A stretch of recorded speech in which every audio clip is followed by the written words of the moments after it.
रायना। नवरात्र की शुरुआत हो चुकी है और 9 दिनों तक देश में रहती है इसकी धूम। ऐसे में आप भी त्योहार जोरों शोरों से मनाइए, लेकिन इसके साथ साथ इस नवरात्र पर यह भी जानिए कि निवेश से समृद्धि की ओर आप कैसे बढ़ सकते हैं। कौन सी वो 9 बातें हैं जिसका निवेश के दौरान आपको रखना है ख्याल। साथ ही जानिए आपके लिए समृद्धि वाले 9 फंड भी। और हमारे साथ इस नवरात्रि स्पेशल मनी गुरु में हमारे 2 एक्सपर्ट्स शामिल हो चुके हैं। उनका परिचय करा दें। वाइस इन्वेस्ट के सीईओ हेमंत रुस्तगी और फिनफिक्स की फाउंडर प्रबलीन बाजपेयी। हेमंत जी और प्रबलीन दोनों का बहुत स्वागत है मनी गुरु के आज के इस खास कार्यक्रम में। और आप दोनों को भी नवरात्र के इस पावन पर्व की बहुत शुभकामनाओं के साथ शुरुआत करते हैं आज के इस कार्यक्रम का। सबसे पहले जानना जरूरी है कि हम नवरात्र की जब बात कर रहे हैं, नवरत्नों की जब बात कर रहे हैं, तो निवेश के ऐसे कौन से 9 रत्न हैं जिसका हमें ख्याल रखने की जरूरत है। बहुत ही नटशल में हेमंत रुस्तगी सर, सबसे पहले आप बताइए कि जो हम समृद्धि की बात करते हैं निवेश में, वो नवरात्र में कैसे आ सकती है। जी स्वाति, बिल्कुल जैसे हम नवरात्रि की बात करें तो 9 अलग अलग दिन हम दुर्गा माँ के अलग अलग जो रूप हैं उनको सेलिब्रेट करते हैं, उनको फॉलो करते हैं।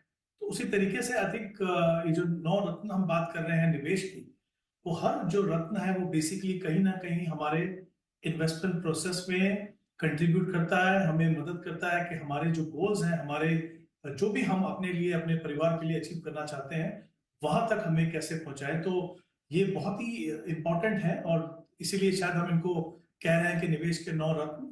तो ब्रॉडली मैं बता दूं, शुरुआत सबसे पहले कि अच्छे से आप बचत कीजिए और निवेश कीजिए। दूसरा, रिस्क मैनेजमेंट पे पूरा ध्यान दीजिए।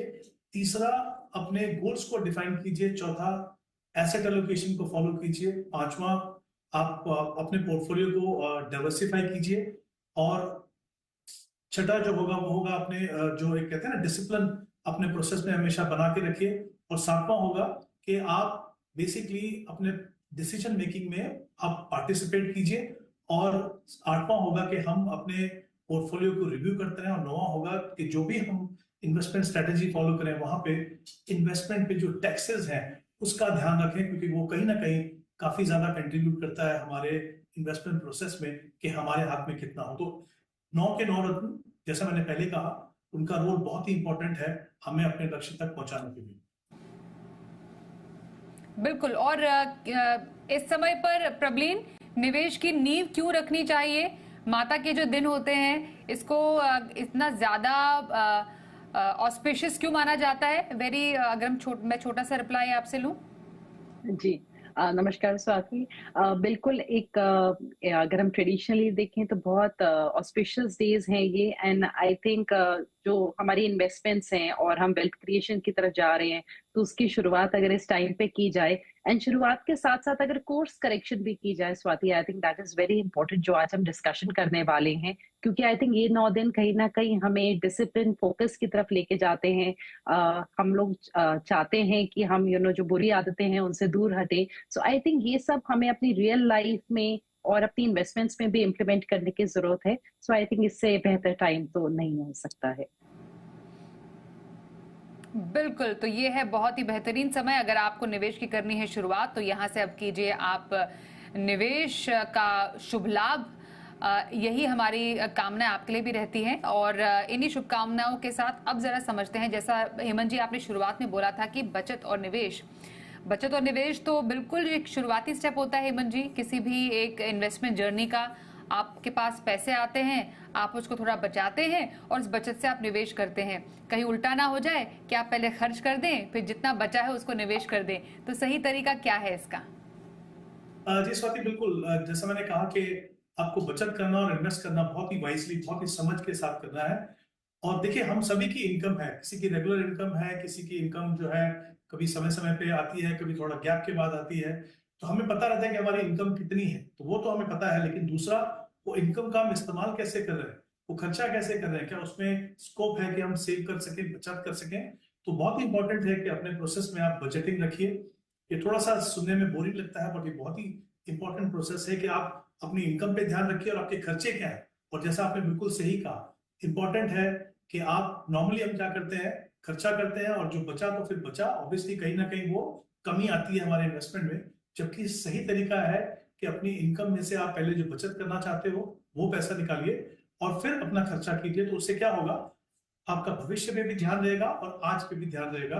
और दूसरी बात, ये शुरुआत में ही नहीं, आगे जाके भी आपको मदद करेगा, क्योंकि जैसे जैसे आपकी इनकम बढ़ेगी वो आपको प्रॉम्प्ट करेगा कि आप इनकम का कुछ हिस्सा बचत करते रहें, और कहीं ना कहीं वो आपकी लाइफ में काफी प्रॉस्पेरिटी लेके आएगा। तो ये बहुत ही इंपॉर्टेंट, बहुत ही सही शुरुआत होगी किसी भी निवेशक के लिए। तो एक शुरुआत होने भर की देर होती है, और जितनी जल्दी वो शुरुआत हो जाए उतना ही बेहतरीन है आपके निवेश के लिए। तो प्रबलीन, कैसे ये एक जल्द शुरुआत किसी के निवेश के लिए बहुत बेहतरीन साबित हो सकती है? अगर आज ही से आपने निवेश की शुरुआत की तो आने वाले कई नवरात्रों के लिए आप वेल्थ क्रिएट कैसे कर सकते हैं? जी। जी स्वाति, अभी जैसे हेमंत जी ने बताया कि आपको अपनी बजटिंग करनी है, सेविंग एंड इन्वेस्टमेंट की शुरुआत हमें करनी चाहिए, और जितनी जल्दी हम कर सके उतना अच्छा है। ये मैं एक एग्जांपल के द्वारा समझाती हूँ स्वाति। अगर आज कोई 25 साल के हैं और वो सोचते हैं कि 55 साल तक मुझे निवेश करना है, और आज वो अपनी बजटिंग करके थोड़ी रकम अगर हर महीने निकाल पाए, मान लीजिए 10,000 रुपए निकालते हैं और अपनी इन्वेस्टमेंट जर्नी की शुरुआत करते हैं, तो वो करीबन 30 साल में 3.5 करोड़ का कॉर्पस उस 10,000 की एसआईपी से 12% रिटर्न्स क्रिएट कर लेंगे। यही अगर कोई निवेशक सोचे कि हमारा खर्चा ज्यादा है, बचत कर नहीं पा रहे हैं और कोई सेविंग्स नहीं है, और वो सोचते हैं मैं 35 साल में शुरुआत करूं, तो सिर्फ 10 साल के डिले से जो वो 55 तक कॉर्पस क्रिएट करेंगे स्वाति, वो जो पहले हमारे निवेशक ने जो कॉर्पस क्रिएट किया है उसका सिर्फ 28% होगा, यानी कि काफी कम, ओनली 28%। और अगर कोई और सोचता है कि अभी ठीक है, बहुत टाइम है और समय लगा के बहुत नवरात्रि निकाल दी और आपने इन्वेस्टमेंट्स की अपनी शुरुआत नहीं की, मान लीजिए आप 45 ईयर्स में शुरू करते हैं और आपके पास 55 साल तक का समय है, तो जो पहले निवेशक की अपेक्षा आप सिर्फ 6.5% कॉर्पस जमा कर पाएंगे।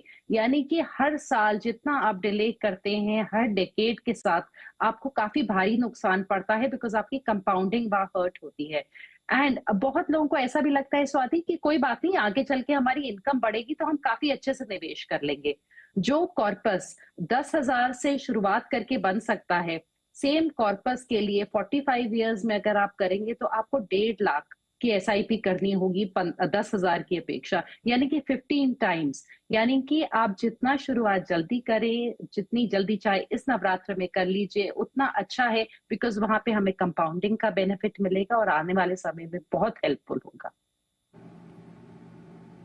बिल्कुल। तो ये 3 इन्वेस्टर्स हैं, जिसने 25 साल से शुरुआत की, जिसने 35 से शुरुआत की, जिसने 45 से शुरुआत की। तो 55 साल की उम्र तक वही 10,000 की एसआईपी आपको अलग अलग सालों तक, 55 साल की उम्र तक कितना पैसा कमा कर दे सकती है, वो आपके सामने उदाहरण है। इसे जितना जल्दी निवेश करेंगे उतना ज्यादा फायदा होगा, उतना कम एसआईपी से बड़ी रकम इकट्ठा कर पाएंगे। आपके मन में है करोड़ों कमाने हैं, तो जितना देरी करेंगे तो एसआईपी भी तो उतनी करनी पड़ेगी। इसलिए इसका बात का ध्यान रखिए। अब जो ये टारगेट सेट करना है हेमंत जी, बहुत इंपॉर्टेंट रहता है। हमने जल्द निवेश की तो बात की, लेकिन उसमें जल्द निवेश में अगर आप लक्ष्य ही सेट नहीं किया, आप बिना किसी गोल के रास्ते पे जा रहे, पता नहीं कि रुकना कहाँ पर है, तो वो शायद कोई फायदा नहीं होता है। तो ये टारगेट बनाया कैसे जाए, कैसे समझ में आए कि मेरा गोल ये है इन्वेस्टमेंट का? इस स्वाति, आई थिंक ये बहुत ही इंपॉर्टेंट एस्पेक्ट है। बिल्कुल जैसे हमने अभी डिस्कस किया कि जितना जल्दी आप शुरुआत करेंगे उतना ज्यादा आपको फायदा है, पावर ऑफ कंपाउंडिंग का आपको फायदा है। लेकिन ये भी इतना ही इंपॉर्टेंट है कि आपके पैसे को डायरेक्शन मिले, आपकी इन्वेस्टमेंट प्रोसेस को डायरेक्शन मिले, और कहीं ना कहीं ऐसा तरीका होना चाहिए देखने का कि आप उस दिशा में जा रहे हैं या नहीं जा रहे हैं। तो गोल सेटिंग करना बहुत ही इंपॉर्टेंट है। हम सभी के लक्ष्य होते हैं, शॉर्ट टर्म में, मीडियम टर्म में, लॉन्ग टर्म में। शॉर्ट टर्म में कुछ भी हो सकता है, डिपेंडिंग ऑन आप लाइफ के किस स्टेज पे हैं। आपको इमरजेंसी फंड बनाना हो सकता है, या आपके बच्चों की फीस, स्कूल की फीस वो देनी हो सकती है। मीडियम टर्म में घर खरीदना है या कहीं वेकेशन के लिए जाना है, वो शॉर्ट टर्म में और मीडियम टर्म दोनों में हो सकता है। लॉन्ग टर्म में बच्चों की हायर एजुकेशन और रिटायरमेंट। तो आई थिंक ये गोल्स हैं, उनको डिफाइन करना इसलिए जरूरी है कि उनको डिफाइन करने का मतलब ये है कि आप सभी को एक समय देंगे कि मेरी रिटायरमेंट कब होगी, बच्चों की एजुकेशन कब होगी, घर कब खरीदना है, और उसके बाद एक टारगेट बनाएंगे। और जितने भी लॉन्ग टर्म के जो हमारे जो गोल्स हैं उसमें इन्फ्लेशन आपको लेना पड़ेगा, क्योंकि अगर आप इन्फ्लेशन नहीं लेंगे तो आप देखेंगे कि जितना पैसा आपको चाहिए और जितना आप एक्यूमुलेट करेंगे उसमें बहुत बड़ा गैप होगा। तो वहां पे आप इन्फ्लेशन लेंगे, और फिर अपना लक्ष्य आप निर्धारित करेंगे। उसके बाद आप डिसाइड करेंगे एक एज्यूम रेट ऑफ रिटर्न के हिसाब से कि हर गोल के लिए मुझे कितना पैसा चाहिए, किस तरह की मेरी इन्वेस्टमेंट हो। तो ये बहुत ही इंपॉर्टेंट है कि हम गोल बना के चले, ताकि हमें पता चले कि कितना पैसा हमें सेफली इन्वेस्ट करना है, कहाँ पे हम रिस्क ले सकते हैं, जो आई थिंक लॉन्ग रन में बहुत ही इंपॉर्टेंट एस्पेक्ट है हमारी इन्वेस्टमेंट प्रोसेस के लिए। बिल्कुल, तो गोल बनाना ज़रूरी शॉर्ट टर्म का हो सकता है, मीडियम टर्म का हो सकता है, लॉन्ग टर्म का हो सकता है और कोई भी गोल सेट करने के बाद इन्वेस्टमेंट जर्नी और भी ज़्यादा सीमलेस हो जाती है। आपको मालूम चल जाता है कि आपको किस चीज़ के लिए निवेश करना है। तो ऐसे में प्रबलीन, एक टारगेट सेट करते हुए किन बातों का ख्याल रखना चाहिए? क्योंकि उस लॉन्ग टर्म के जो यूजुअली जो टारगेट्स होते हैं उसमें बहुत सारे फैक्टर्स उसको अफेक्ट कर सकते हैं। तो ये टारगेट बेस्ड जो हमारी प्लानिंग होती है उसको सही तरीके से इम्प्लीमेंट करने का तरीका क्या है? जी। जैसे अभी हेमंत जी ने बड़े अच्छे से समझाया कि हमें हमारे पास जो डिफरेंट इंग्रेडिएंट्स हैं जिनको हम कंबाइन करके अपने टारगेट्स को अचीव करते हैं। हमारे पास होराइजन होना चाहिए, गोल होना चाहिए और हमारे पास एस्टिमेटेड अमाउंट होना चाहिए और उसको हमें इन्फ्लेशन से एडजस्ट करना है स्वाति। और हम सबके पास क्योंकि लिमिटेड रिसोर्सेज हैं कि महीने का हम एक सर्टेन अमाउंट ही इन्वेस्ट करते हैं, ये बहुत जरूरी हो जाता है कि जो हमारे लिमिटेड रिसोर्सेज हैं हम उनको अप्रोप्रिएटली इन्वेस्ट कर पाए। अगर हम कोई लॉन्ग टर्म का यहाँ पे गोल उठाएं, मान लीजिए आज आपके बच्चे को कॉलेज जाना है तो आप एक 10 लाख महीने के साल के हिसाब से अगर हम लेके चलें तो मान लीजिए आपको 40 लाख का एक कॉर्पस चाहिए। बट ये गोल अभी आपका 15 साल दूर है। 11% की अगर हम एजुकेशन इन्फ्लेशन लगाएं तो यही टारगेट हमारा बन जाता है करीबन 2 करोड़ आज से 15 साल बाद। अब वहां पे स्वाति अगर हमने सही चुनाव नहीं किया, हमने ये तो देख लिया कि लंबे समय का है और हमें इन्फ्लेशन भी हमने देख लिया, पर अगर अब हमने वहां पे सही इन्वेस्टमेंट की जो हमने जो चॉइस की है अगर वो गलत हो जाती है और हम एक 7% के प्रोडक्ट पे डाल देते हैं तो हमें महीने के करीबन 60,000 इन्वेस्ट करने की जरूरत है। अब ऐसा हो सकता है कि हर के पास 60,000 ना हो निवेश करने के लिए और उनके दूसरे भी गोल्स होंगे। पर अगर यहाँ हम इक्विटी मान लीजिए म्यूचुअल फंड्स का चुनाव करते हैं तो आप करीबन 38,000 की एसआईपी के द्वारा सेम गोल को अचीव कर सकते हैं 12% रिटर्न्स। तो यहाँ पे जो आपका एक 22,000 का अमाउंट है वो फ्री हो जाता है स्वाति, बिकॉज आपकी जहाँ पे एक 60,000 की इन्वेस्टमेंट करके सिर्फ एक गोल पूरा हो रहा था, वही सही होराइजन समझते हुए और रिटर्न्स की पूरी जो गणित है उसको समझते हुए हम एक 38,000 की एसआईपी से अपना काम चला सकते हैं और बाकी के जो हमारे 22,000 है वो हम किसी और गोल की तरफ यूज कर सकते हैं। तो यहाँ पे हमने अपने रिसोर्सेज को ज्यादा एफिशिएंटली यूज किया है और हमने कम निवेश करके अपने गोल को अचीव किया क्योंकि ये गोल लंबे समय का था और वहां पे हम मार्केट्स का और वोलेटिलिटी का रिस्क उठा सकते थे। बिल्कुल, तो एक लंबी अवधि के गोल के लिए इक्विटी सही होता है, जैसा प्रबलीन ने एग्जाम्पल भी दिया। वही अगर आप फिक्स्ड इनकम से उस गोल को साधने की कोशिश करेंगे तो पैसे आपको ज़्यादा लगेंगे क्योंकि डेफिनेटली उसमें जो रिटर्न है वो कम मिलेगा। महंगाई का भी ख्याल रखना है, पढ़ाई के मामले में एजुकेशन इन्फ्लेशन का भी ख्याल रखना है। तो ये कुछ फैक्टर्स है जो कि ध्यान में रखने की ज़रूरत है अपना टारगेट सेट करते समय। ब्रेक का वक्त है, ब्रेक के बाद भी चर्चा को जारी रखेंगे। हमारे दोनों एक्सपर्ट्स के नवरत्न फंड भी आपके सामने रखने वाले हैं हम, इसलिए बने रहिए हमारे साथ।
निवेश के 9 रत्न, इस पर चल रही है खास चर्चा नवरात्र के इस पावन अवसर पर। हमारे साथ है प्रवीण बाजपेयी और हेमंत रुस्तगी, उनसे हम बात कर रहे हैं। हेमंत जी, अब जो हम अलग अलग एसेट क्लासेस की जब बात करें, इक्विटी हो गया, डेट हो गया,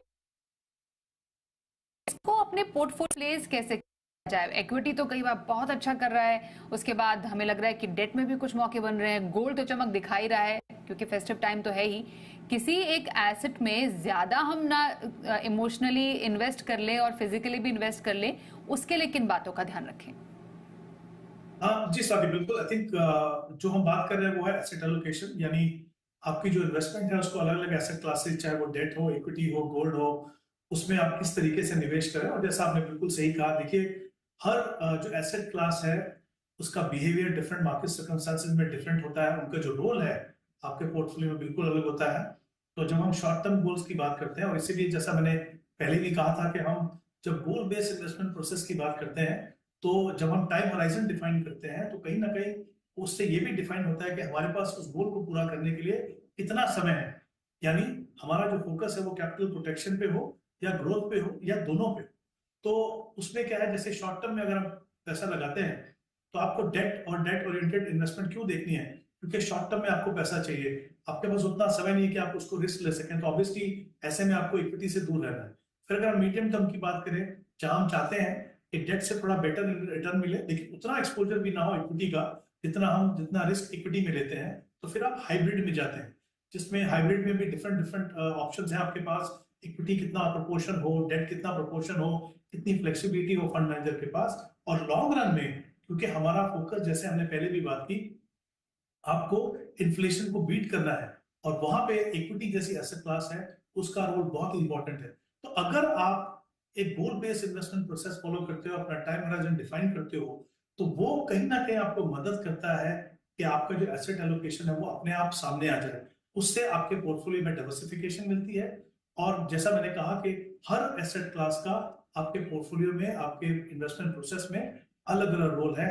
तो ये जो हमारी कभी कभी गलतियां होती हैं कि हम मार्केट मूड देख के डेट में डालें, इक्विटी में डालें, फिर उससे निकल जाए, या फिर कोशिश करें कि फिर से वापस आ जाए, ये जो चीज है इसको हम अवॉइड कर सकते हैं। और हमेशा ध्यान रखिए कि एसेट एलोकेशन में 90% रिटर्न आपका सिर्फ इसलिए मिलता है आपको क्योंकि आपका एसेट एलोकेशन सही है। ये इंश्योर करता है कि आप हर समय पे आपका जो सही एसेट एलोकेशन हो, जितनी एक्सपोजर डिफरेंट एसेट क्लासेस में चाहिए वो आपके पास हो। तो ये बहुत ही इंपॉर्टेंट एस्पेक्ट है किसी भी निवेशक के लिए, अगर उनको इन्वेस्टमेंट सक्सेस पानी है कंसिस्टेंटली।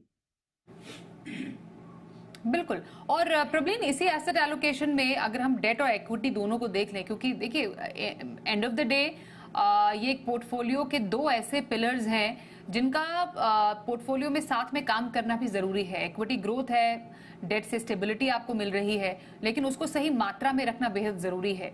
तो वो एक प्रपोर्शन कहे या एक्सपोजर कहे, क्या उसको डिफाइन किया जा सकता है? जी स्वाति, कई बार हम लोग मैक्रो पिक्चर भूल के बहुत माइक्रो एनालिसिस करने लग जाते हैं। और अभी जैसे हेमंत जी ने बहुत अच्छे से समझाया कि एसेट एलोकेशन क्यों इम्पोर्टेंट है, बट उसके साथ साथ जो राइट प्रोपोर्शन है उस पर ध्यान रखना बहुत जरूरी है। अगर किसी इन्वेस्टर ने मान लीजिए 10% इक्विटी में लगाया है और 90% डेट में, और उनको 12% के रिटर्न इक्विटी ने दिए और 7% डेट में, तो भी उनका जो ओवरऑल पोर्टफोलियो रिटर्न्स है वो सिर्फ 7.5% निकल के आता है। अगर उनने 50% लगा के चला है तो उनका जो पोर्टफोलियो रिटर्न है वो 9.5% हो जाएगा। यही अगर उनका इक्विटी का एलोकेशन करीबन 80% है और डेट का 20 है, तो जाके उनका ओवरऑल पोर्टफोलियो रिटर्न्स 11% होगा। बट यहाँ पे जो पॉइंट एम्फेसिस जिस पे मैं देना चाहूंगी स्वाति, वो ये है कि अगर हमने 10% के लिए बहुत ज्यादा स्ट्रेस लिया, और हम मान लीजिए उस 10 जो शुरुआत में हमने बोला कि 10% आपने इक्विटी में लगाया, 12 की जगह अगर आपने वहां 15 या 20% कमा लिया, तो भी जो आपके पोर्टफोलियो रिटर्न्स हैं वो 7.8 से लेके 8.3% तक ही बढ़ पाएंगे, क्योंकि आपने सिर्फ 10% का निवेश किया है। सो जो परसेंटेज एलोकेशन है आप उस पर फोकस करिए, सिर्फ बेस्ट फंड ढूंढते रहने की मतलब चेज पे उससे निकलना जरूरी है। Right percentage allocation is more important. Okay और एक और इम्पोर्टेंट एस्पेक्ट टैक्सेशन का है। अब जब से अब बजट भी आया उसके बाद भी कई फंड्स के टैक्सेशन में बदलाव हुए। हम तो कैपिटल गेन्स को उसके बाद शॉर्ट टर्म लॉन्ग टर्म में लोगों को लगा कि भाई ये क्या हो रहा है। तो ये जो टैक्सेशन का पूरा जो अब सिस्टम है उसको ध्यान में रखते हुए हेमंत जी कुछ बदलाव करने की जरूरत है? देखिए, सबसे पहले तो ये बहुत ही इंपॉर्टेंट है कि आप जिस जगह में इन्वेस्ट कर रहे हैं, जिस ऑप्शन में आप इन्वेस्ट कर रहे हैं उस पर टैक्स एफिशिएंसी है कि नहीं। देखिए, दो तरीके हैं। एक तो आप ट्रेडिशनल इन्वेस्टमेंट में जाते हैं, फिक्स डिपॉजिट, स्मॉल सेविंग्स, जहाँ पे रिटर्न आपको एश्योर्ड मिलते हैं लेकिन रिटर्न कम है, और एक दो कुछ ऑप्शन को छोड़ के आपको टैक्स देना पड़ता है, तो आपकी जो पोस्ट टैक्स रिटर्न है वो काफी कम है, और लॉन्ग टर्म में आप इन्फ्लेशन को बीट करने में स्ट्रगल करेंगे। जब आप लॉन्ग टर्म की स्पेशली बात करें, ऐसे समय की बात करें जहाँ पे आपको इन्फ्लेशन को बीट करना है, तो एक तो सही एसेट एलोकेशन इंपॉर्टेंट है। दूसरी बात उतना ही इंपॉर्टेंट है कि जो आपकी जो ऑप्शंस है वो कितने टैक्स एफिशिएंट हैं।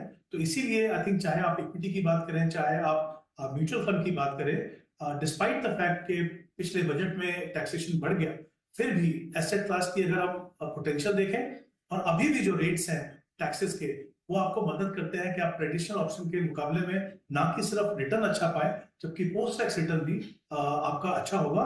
हमारे लिए एज निवेशक के तौर पे पोस्ट टैक्स रिटर्न ज्यादा इंपॉर्टेंट है, क्योंकि वही हमारे हाथ में रहता है। ग्रॉस रिटर्न हमारे लिए उतना मायने नहीं रखता। तो ये बहुत ही इंपॉर्टेंट एस्पेक्ट है किसी भी निवेशक के लिए कि आपके जो इन्वेस्टमेंट ऑप्शंस हैं उनमें रिटर्न कितनी टैक्स एफिशिएंट। बिल्कुल। और प्रबलीन जो इनफैक्ट इन्वेस्टर्स भी होते हैं वो भी मोमेंटरी देखते हैं कि एफडी के रिटर्न अभी अच्छे मिल रहे हैं तो एफडी में पैसे डाल दो, इक्विटी के रिटर्न अच्छे मिल रहे हैं इक्विटी में डाल दो, लेकिन वो पूरा जो एक पोस्ट टैक्स रिटर्न वाला जो पूरा एक सिस्टम है उसको शायद नजरअंदाज कर दिया जाता है। तो कैसे इसमें चुनाव करें? जी, अगर हम फिक्स्ड इनकम की बात करें स्वाति, तो अगर आपने किसी बैंक के फिक्स्ड एफडी में अपना पैसा रखा है, मान लीजिए आपको 7% मिल रहा है और आप 30% टैक्स स्लैब में हैं, तो पोस्ट टैक्स आपका 30% कट जाता है, यानी कि आप 4.9% रिटर्न ही कमा रहे हैं। और इस महंगाई के दौर में अगर हम 6% की इन्फ्लेशन लेके चले, तो बेसिकली आपने इन्फ्लेशन को भी बीट नहीं किया है। पर मान लीजिए आप चाहते हैं कि नहीं, हम कुछ सेफ इन्वेस्टमेंट ऑप्शन ही चाहते हैं, तब भी मेरे ख्याल से टैक्स की जानकारी होना बहुत जरूरी है। क्योंकि अगर आपने वहां पे डेट फंड्स का भी चुनाव कर लिया और आपका 2 साल का होराइजन है मिनिमम, तो वहां पे आपका 30% के मुकाबले 12.5% की टैक्सेशन है। तो वही अगर आपने 7% डेट में कमाया है, तो पोस्ट टैक्स भी आप 6.13% कमा रहे हैं। तो कम से कम आप इन्फ्लेशन को मैच तो कर रहे हैं। तो मेरे ख्याल से जो हमारी टैक्सेशन है उसकी इंफॉर्मेशन के बेसिस अपने इन्वेस्टमेंट डिसीजंस लेना बहुत क्रूशियल हो जाता है, ताकि इफ नथिंग एल्स हम सेफ इन्वेस्टमेंट्स में भी एटलीस्ट इन्फ्लेशन को मैच या हल्के फुल्के अमाउंट से बीट कर पाए, अगर आप टोटली इक्विटी में नहीं भी जाना चाहते हैं तो। एब्सोल्युटली। और एंड ऑफ द डे जो आपका पूरा जो एक इन्वेस्टमेंट जर्नी है उसमें बहुत इंपॉर्टेंट है कि आप डिसिप्लिन से चलें। आपने इन्वेस्टमेंट शुरू किया तो उसको जारी रखें, क्योंकि वो एक बहुत बड़ा चैलेंज हो जाता है। हेमंत जी, क्या कहते हैं आप इस पर? जो धैर्य और अनुशासन है वो कई बार मिसिंग हो जाता है इन्वेस्टमेंट से, तभी हम ग्रीड और फियर से कई बार अपने इन्वेस्टमेंट्स को रोक भी देते हैं। बिल्कुल, आपकी डिसिप्लिन हमारे इन्वेस्टमेंट प्रोसेस में बहुत इंपॉर्टेंट है। और जैसे हमने शुरुआत में बात की थी गोल बेस की, तो गोल बेस्ड इन्वेस्टमेंट प्रोसेस कहीं ना कहीं आपके इन्वेस्टमेंट प्रोसेस में डिसिप्लिन लाता है, क्योंकि आपका जो फोकस है वो गोल के ऊपर। आपको पता है कि मेरी रिटायरमेंट आज से 20 साल दूर है, आज मार्केट में क्या हो रहा है उससे मुझे फर्क नहीं पड़ता, तो वो डिसिप्लिन होगा। दूसरा, जो हम इन्वेस्टमेंट करते हैं वहां पे भी जैसे हम देख रहे हैं कि ज्यादा से ज्यादा निवेशक हमारे देश में अभी एसआईपी से इन्वेस्ट करते हैं, तो वो भी जैसा हमने शुरुआत में बात की कि सेविंग और इन्वेस्टमेंट दोनों इंपॉर्टेंट एस्पेक्ट है। उसमें आप डिसिप्लिन कैसे लेंगे? आप कमिट करते हैं कि हम हर महीने इतना पैसा इन फंड्स में इस तारीख को लगाएंगे। तो दोनों तरफ से, एक तो गोल बेस्ड इन्वेस्टमेंट प्रोसेस जो आपके टाइम होराइजन में डिसिप्लिन रखता है, दूसरा एक ऐसा इन्वेस्टमेंट प्रोसेस जहां पे आप सिस्टमैटिकली इन्वेस्ट करते हो, तो इररिस्पेक्टिव ऑफ मार्केट कंडीशन आप अपने निवेश को कंटिन्यू करते रहेंगे।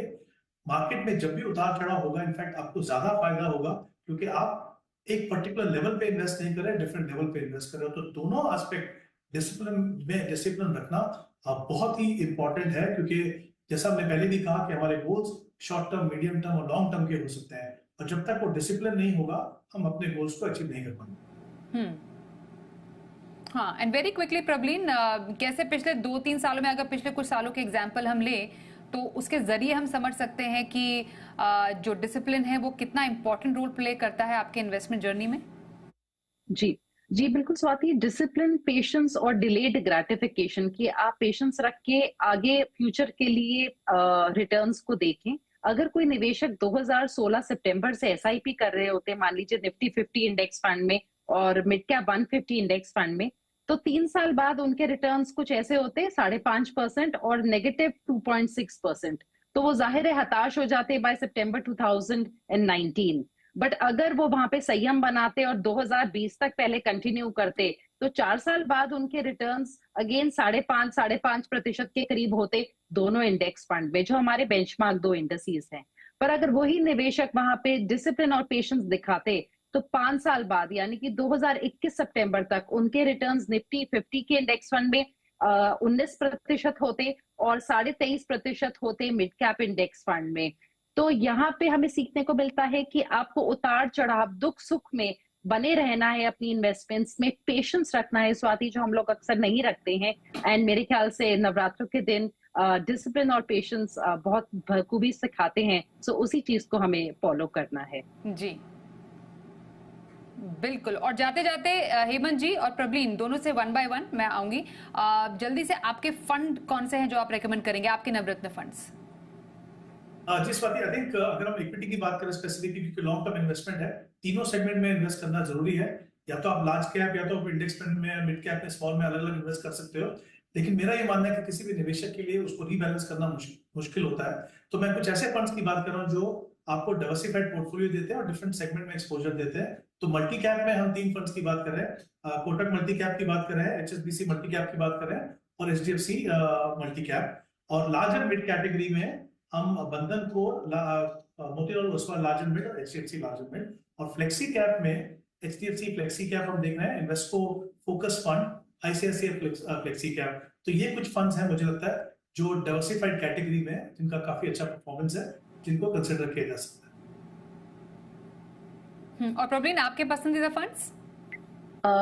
स्वाति, मैंने डिफरेंट एसेट क्लासेस में डिवाइड किया है। सो इक्विटी में मेरी पसंद है निफ्टी 50 इक्वल वेट इंडेक्स, आप बीएसपी का ले सकते हैं, किसी और फंड हाउस का भी, निपॉन का मल्टी कैप फंड, उसके अलावा यूटीआई का निफ्टी 200 मोमेंटम 30 इंडेक्स फंड या किसी और इंडेक्स फंड में डाल सकते हैं सेम स्टाइल से। एंड टाटा का स्मॉल कैप फंड, हाइब्रिड में पराग पारिक का dynamic asset allocation fund and SBI का बैलेंस्ड एडवांटेज, डेट में एचडीएफसी का कॉर्पोरेट बॉन्ड एंड बंधन का पैसिव फंड जो कि 2032 की मैच्योरिटी का है, एंड फाइनली एक इंटरनेशनल फंड जो आप मोतीलाल के थ्रू नास्डैक में इन्वेस्ट कर सकते हैं। तो ये है हमारे एक्सपर्ट्स के 9 रत्न फंड जो आप अपने पोर्टफोलियो में शामिल कर सकते हैं। उम्मीद करते हैं कि आप अपने इस निवेश से समृद्धि की ओर बढ़ें। धन्यवाद करेंगे हेमंत जी और प्रवीण आपका एक बार फिर से इस कार्यक्रम में शामिल होने के लिए। ब्रेक ले रुकते हैं, देखते रहिए जी बिजनेस।